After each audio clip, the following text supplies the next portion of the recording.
And welcome दोस्तों, स्वागत है आपका अपने YouTube channel youth power for study में, जिसमें हम लोग आज पढ़ने जा रहे हैं हमारे देश भारत के बारे में।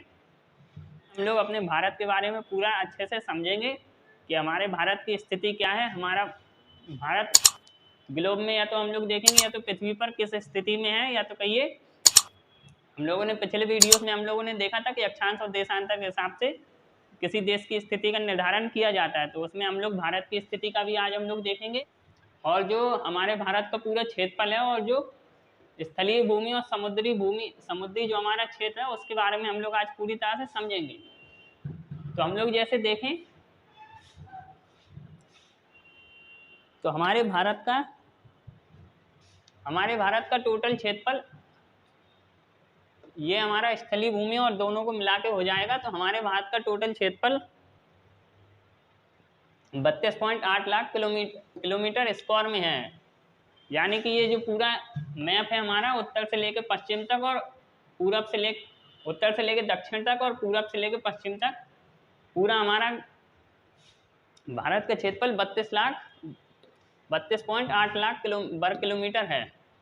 और जब इसको हम लोग अलग अलग से बांटेंगे उत्तर से दक्षिण में, तो हमारा टोटल उत्तर से दक्षिण तक लेकर हमारा 3200 किलोमीटर हो जाएगा। यानी कि जम्मू कश्मीर से पूरा नीचे हमारे कन्याकुमारी तक ये पूरा 3200 किलोमीटर हमारा आएगा निकल के। और जब हम लोग पूरब से पश्चिम देखेंगे हमारे अरुणाचल प्रदेश से टोटल पूरा यहाँ गुजरात तक, तो हमारा 2900 किलोमीटर हमारा निकल कर आएगा, 2900 किलोमीटर। और जब हम लोग अपने देश की जनसंख्या को देखेंगे तो हमारे देश की जनसंख्या 2011 की जनगणना के अनुसार 120 करोड़ के ऊपर बताई जाती है। जो जैसा कि अभी हमारे देश में 2021 में जनगणना होनी थी, लेकिन वो कोरोना वायरस आने के कारण वो टल गई, तो उसको हम लोग 2011 के हिसाब से ही अभी हम लोग मान रहे हैं कि हमारे देश की जनसंख्या टोटल 120 करोड़ के ऊपर ही है। और जो हमारे देश भारत की विश्व में स्थिति है, तो हमारा देश भारत विश्व का 7वां सबसे बड़ा देश है। क्षेत्रफल के हिसाब से हम लोग इसको मानेंगे, क्षेत्रफल के हिसाब से हमारा देश 7वें स्थान पर है। इससे बड़े 6 देश और भी हैं। और जो हम लोगों ने पिछले वीडियोस में देखा था कर्क रेखा, मकर रेखा और विषुवत रेखा, तो उसमें हमारी एक जो ये कर्क रेखा है वो हमारे भारत के मध्य से होकर गुजरती है। जो कर्क रेखा हो जाएगी वो हमारे भारत के मध्य से होकर गुजरेगी, जो कि हमारे देश के टोटल 8 राज्यों से होकर गुजरती है, जिनको अभी हम लोग थोड़ी देर में जानेंगे कि किन किन राज्यों से गुजरती है। और जो हमारा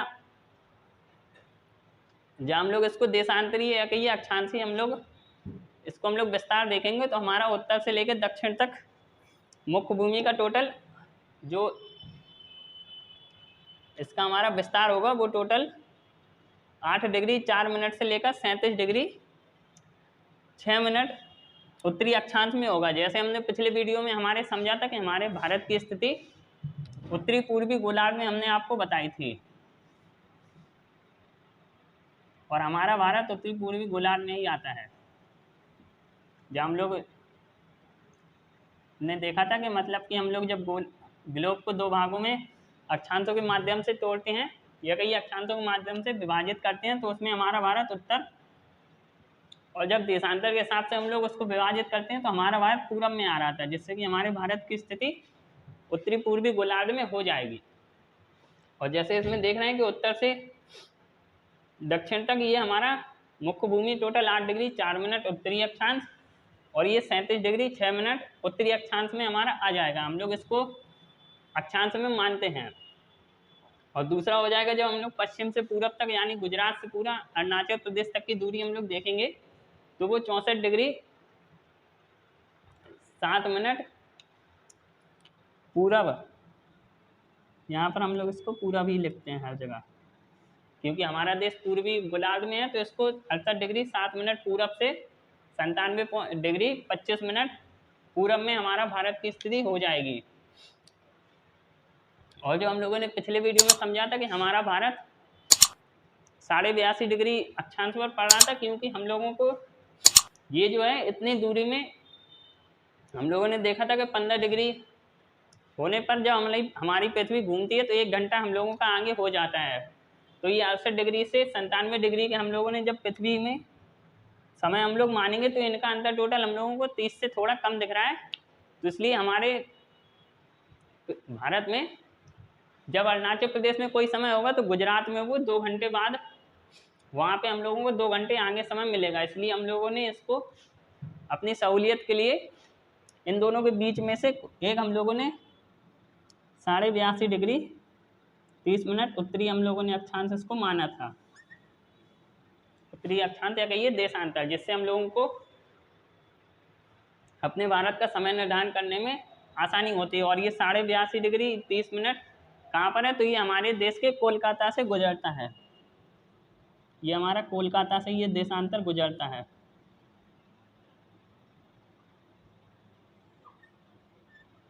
यह देशांतर हमारे कोलकाता से गुजरता है। और इसके बाद हम लोग जैसे देखें तो हम लोग कर्क रेखा की स्थिति हम लोग समझते हैं कि हमारी कर्क रेखा जो है ये हमारे देश के किन किन राज्यों से गुजरती है।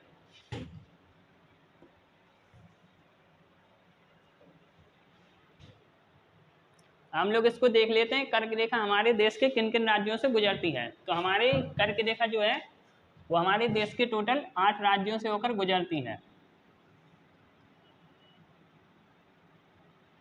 तो 8 राज्यों से होकर गुजरती है, तो उनको हम लोग एक ट्रिक के माध्यम से समझेंगे। तो ट्रिक हमारी क्या है? मित्र पर गमछा झार, जिसमें हम लोगों सभी को क्रमबद्ध देखते हैं हम लोग। पहला हमारा हो जाएगा माँ से मिजोरम,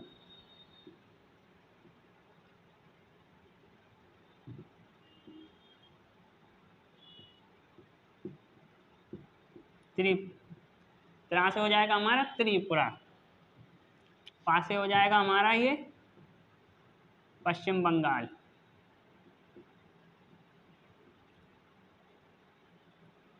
और रा से हमारा राजस्थान, गा से हो जाएगा हमारा गुजरात, माँ से हो जाएगा हमारा मध्य प्रदेश,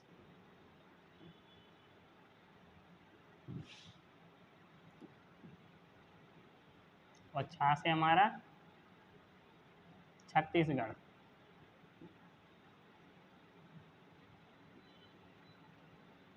और झार से हमारा हो जाएगा हमारा झारखंड। तो ये हमारे 8 राज्य हो गए, जिनमें हमारा पहला मिजोरम हो जाएगा, दूसरा त्रिपुरा, तीसरा पश्चिम बंगाल, चौथा राजस्थान, पांचवा गुजरात, छठा मध्य प्रदेश, सातवां छत्तीसगढ़ और आठवां हमारा झारखंड हो जाएगा। तो ये 8 राज्यों से हमारे देश में कर्क रेखा होकर गुजरती है, जो कि 23.5 डिग्री अक्षांश पर पड़ती है। हम लोगों ने अपने पिछले वीडियो में समझा था। पड़ोसी देशों के बारे में भी हम लोग कुछ समझ लेते हैं कि हमारा देश किन किन पड़ोसी राज्यों से सीमा मिलाता है।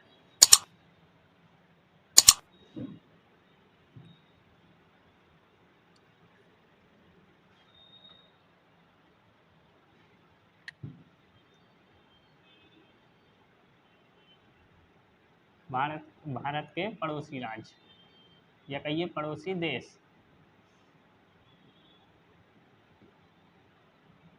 जिनमें नंबर 1 पर हमारा हो जाएगा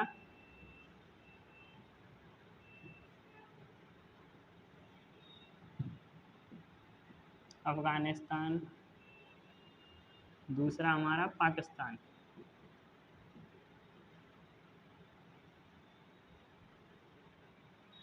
तीसरा हम लोग इसमें नेपाल को रखेंगे, नेपाल,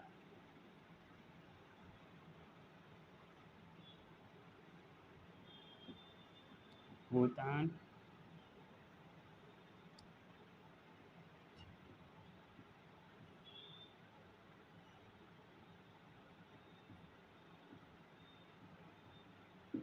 नंबर 6 बांग्लादेश, और नंबर 7 श्रीलंका।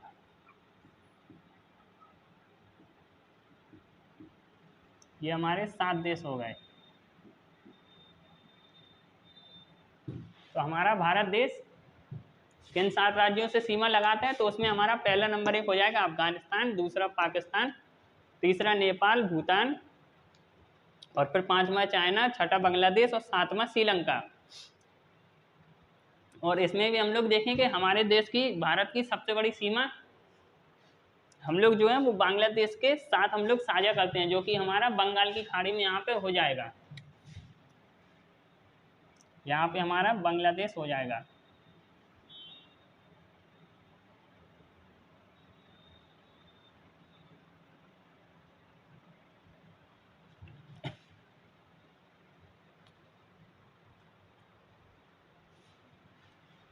जो कि हमारे भारत से सबसे बड़ी सीमा लगाता है यहाँ पे।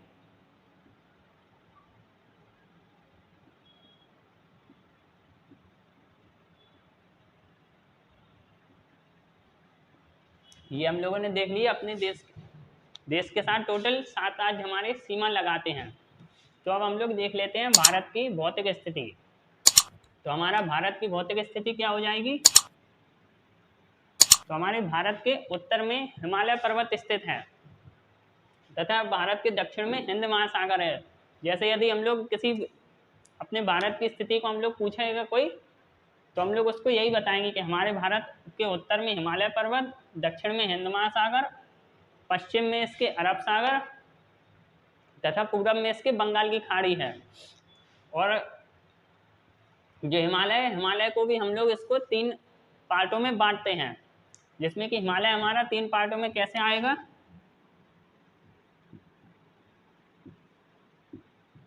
हिमालय के हमारे 3 पार्ट हो जाएंगे, जिसमें पहला हमारा एक हो जाएगा बृहत हिमालय, नंबर 2 हो जाएगा हमारा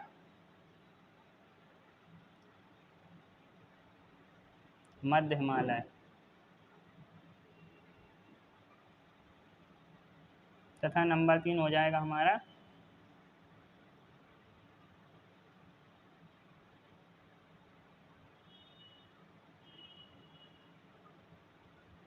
शिवालिक।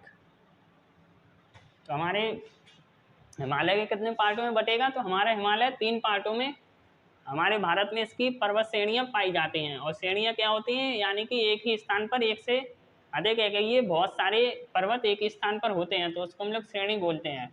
तो ये हमारी हिमालय 3 श्रेणियों में बटेगा, जिसको बृहत हिमालय, मध्य हिमालय और शिवालिक हिमालय के क्रमों में हम लोग बांटेंगे, जो कि हमारा यहाँ पर हो जाएगा।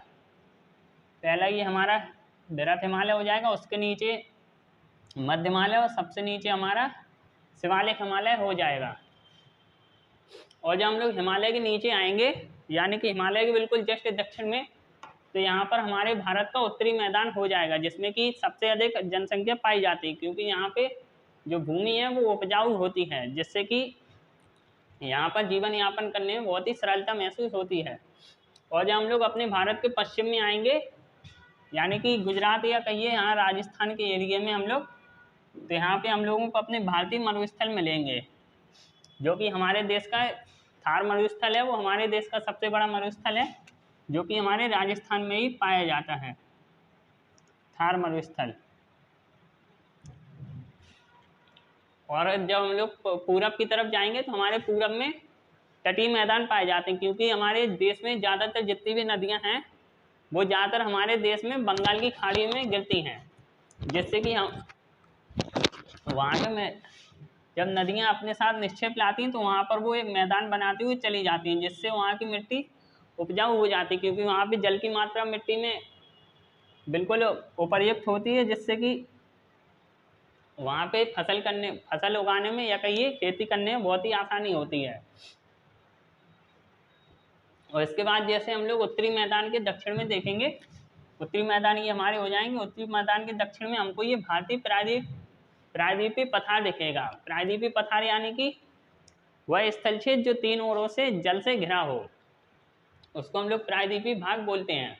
तो ये हमारा पूरा 3 ओर से जल से घिरा है। देख लीजिए, बंगाल की खाड़ी, दक्षिण में इसके हिंद महासागर और पश्चिम में यहाँ पे अरब सागर, जिससे कि ये हमारा प्रायद्वीपीय भाग कहलाएगा और प्रायद्वीपीय पठार होता है।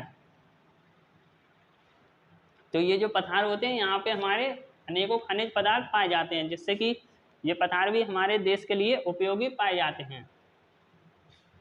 हम लोग इसके बाद जैसे कुछ नदियाँ देखें तो नदियाँ हमारी इसी में कुछ महत्वपूर्ण नदियाँ हो जाएंगी, जिसमें हमारी पहली तो गंगा नदी, दूसरी सिंधु नदी, तीसरी ब्रह्मपुत्र नदी,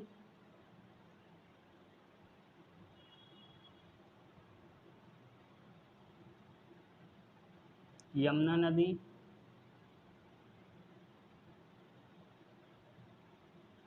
और कृष्णा नदी।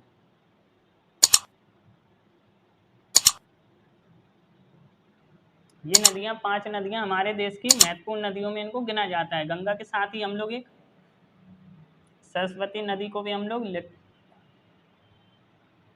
देखेंगे, क्योंकि इसमें सरस्वती नदी और गंगा नदी और यमुना नदी का हमारे देश में प्रयागराज में हमारे यहाँ पे संगम भी इनका पाए जाते हैं, यानी कि वहाँ पे आके ये तीनों नदियाँ मिलती हैं, जिसमें कि गंगा, यमुना और सरस्वती तीनों मिलती हैं। और जो हम लोग हिमालय के जब दक्षिण में देखेंगे तो हमारे यहाँ पर अरावली पर्वत श्रेणी पाई जाती है। अरावली श्रेणी जो कि हमारे दुनिया की या कहिए विश्व की सबसे पुरानी श्रेणी अरावली पर्वत श्रेणी ही मानी जाती है। जो ये नदियां हैं हमारी गंगा नदी और ब्रह्मपुत्र नदी, ये कहिए सभी नदियां जो भी हैं ये हमारे यहाँ पे बंगाल की खाड़ी की तरफ जब ये लोग नदियां बंगाल की खाड़ी में गिरती हैं तो वहाँ पर वो लोग अपने साथ लाए हुए निक्षेप या तो कहिए जो भी अपने साथ मिट्टी या कंकड़ के कण आती हैं वो सभी यहाँ पर छोड़ देती हैं, जिसको हम लोग सुंदरबन डेल्टा के नाम से जानते हैं, क्योंकि ये पूरा क्षेत्र ही हमारा जो ये डेल्टा है सुंदरबन डेल्टा वो हमारी गंगा और ब्रह्मपुत्र नदी के मिलने से बनता है। यह है हमारा गंगा और ब्रह्मपुत्र नदी मिलकर अपना एक डेल्टा बनाती हैं, जिसको हम लोग सुंदरबन डेल्टा कहते हैं। और ये कृष्णा नदी और नदी भी अपना डेल्टा यहीं पर बनाती हैं। जैसा कि आज हमने अपने क्लास में भारत की पूरी भौतिक स्थिति एवं उसके आसपास के देश और उससे जो भी करके रेखा गुजर रही थी उनके 8 राज्यों के बारे में हमने और भौतिक स्थिति पूरी हम लोगों ने आज जानी। तो आज की वीडियो को हम लोग यहीं तक रखते हैं। नहीं जैसे पूरा समझ लिया, तो यदि आपको हमारे वीडियोस पसंद आते हैं तो वीडियोस को लाइक करें, चैनल को सब्सक्राइब करें और कमेंट में हमें आप ज़रूर बताएं कि आपको अगले किस टॉपिक पर वीडियो चाहिए। धन्यवाद।